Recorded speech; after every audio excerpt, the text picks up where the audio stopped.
I want to cover the sound business really quickly because when I think of the business of sound, and I'm sure you've heard this all the time, I think of one tiny aspect of it, which is the Intel Pentium inside, dun, dun, dun, dun, or the McDonald's I'm loving it, or something like that. But I think you talk about 8 different pieces of sound in business. Can you just give me a quick education about, because so many people listening either are starting businesses or own businesses, and they probably have never once thought of their sound.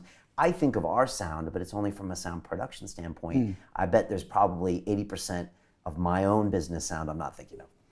Well, there are 8 that we've discovered or catalogued, I suppose, along the way in the sound agency. Expressions of a brand in sound we're talking about here.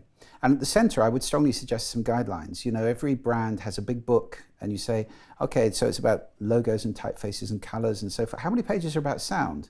None. It's always none, which is a bit weird if you ask me.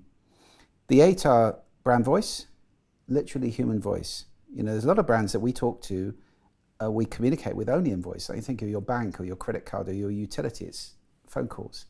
And there's no consistency. You might talk to somebody who's really depressed and low, and then somebody who's really mad, They don't actually train people. They may tell them what to say, but they don't talk about this is how we are. Okay, so a customer service standard. Anything, yeah. It could be your corporate receptionist in headquarters. Okay. We are lively, or are we laid back? We're formal, or are we a bit cheeky? The story I always tell about that is the first time I ever got on a Virgin Atlantic plane many years ago.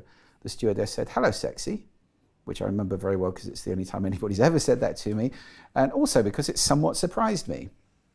Now, she got the Virgin brand in 2 words. If she'd worked for British Airways and said that, she would have been sacked. But those days, Virgin was a cheeky challenger, irreverent, fun, young, dynamic. I mean, everything was in those 2 words. Brilliant. That's brand voice to a T. Then we've got brand music, which is important. And there are many brands that use music very well, a lot that don't. It can be very transitory. It can be like, let's use this piece of music because it's the creative director of the advertising agency's favorite track right now. It comes and goes. Nevertheless, when it's well done, British Airways with the Flower Duet from Lakme, if the moment you think of British Airways, you can hear those opera voices singing. So that's brand music. Sonic logo, you mentioned, absolutely key. I mean, I don't think many people could draw the Intel logo, but most people can go dang, dang, dang, dang. Oh my gosh, it's so pervasive. Absolutely. And that was done by a guy called Walter Wazawa, and he was lucky, he was kind of the first in there. So he had Intel inside for the rhythm. That's the rhythm of it. And then the notes are 1st to 4th, 1st to 5th, which is the classic resolution. It's away and home. Okay. So that's, most symphonies have that. Okay. And it's saying you can tell inside. Okay. That's exactly it. So you can, again, Sonic logos not applicable to everybody, but if you've got to make public announcements, I mean, I just noticed, for example, Dave Gilmour has just released a song which is based on the Sonic logo of French SNCF railways, which goes da, da, da, da, da. And it's on the platforms and in the train and everywhere. And he heard it on the platform and he thought, I like that. So he's taken it and put it into a song, which I saw recently on Later with Jules Holland. It was very strange to see a Sonic logo being made into a song. Yeah, somebody did that with the Price is Right tune, the old show with Bob Barker. The dun, dun, dun, dun, dun, dun, dun. Somebody put it in a song, and immediately I stopped what I was doing. Wow. It brought me back to where I was 10. These things can become what are called earworms, where they're very familiar to us and they go through our head. And Coca-Cola and people like that have used such things in the past. So then we've got brands, branded audio, we call it, which is podcasting really. And this is, the field that you're in and that I'm in, where sound is actually a very big part of the brand. And it's creating sound, it could be video as well, but I'm focused on sound which has got value, and giving it to people as a podcast. For example, a retailer could do that and say, well, what we're doing this. You can create your own radio show with things like Audio Boom.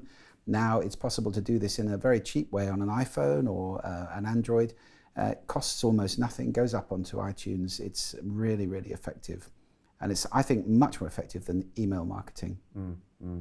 Product sound, very important for some products. Harley Davidson. Right, of course. You Ferrari. buy that? Yeah, Ferrari, absolutely. Yeah. Not so much for a pair of trousers. But for some products, it's really, really important to think of. And there was an interesting exercise some years ago. They ranked And there was a bunch of hairdryers, and they had consumers, I hate that word, potential customers, rank them by looking at them. And then when they turned them on, the ranking went completely around the other way, because the one that looked the most beautiful had that terrible noise to it, and people hated it. So it's important how things sound. Then we've got soundscapes in spaces, which is our speciality. Yes. Many, many spaces. Walk into corporate receptions, you go to the toilet in a corporate headquarters, you walk into a shop or a shopping mall or an airport or a train station, and very often you're bombarded with completely inappropriate sound. Who does a good job of sound? In a space? Yeah. I just thought of Terminal 5 British Airways.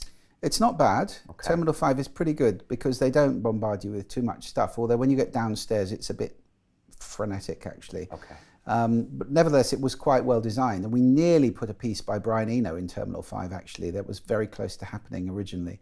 It's a soundtrack. It would have been a soundscape, yes. Okay. But it didn't quite happen. To watch the rest of this fascinating interview, click on the link below and go to londonreelacademy.com. There you can sign in with your social media login and watch the rest of the episode for free, along with all of our episodes on London Real, my webinars, and all of our premium content, all located over at londonreelacademy.com. So click on the link below, you'll be directed there, and you can watch the rest of this fascinating interview, and I'll see you there.